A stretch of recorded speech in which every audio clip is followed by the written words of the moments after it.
ते 5 minute crafts और easy crafts वाल्यांना माझी विनंती आहे, हे हे हे जे वाल आहेत ना ते 5 मिनिटात कसे सोडायचे ते एवढं फक्त सांगा. सकाळी 8 वाजल्यापासून आता 9 वाजून गेलेत तर मी तेच करते. जमतच नाही साफ करू.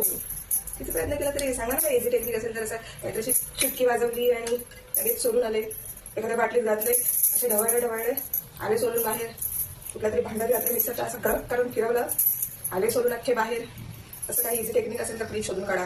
सायंटिस्ट हे वालांचं कसं असतं ना, अर्धा किलो समजा भिजत घातलेत आणि ते सोलायला बसलो, अर्धा तास झाला तरी कढईत परत तेवढे अर्धा किलोच दिसतात. संपतच नाही. काय करायचं तेच कळत नाही त्यांचं. बघा तरी.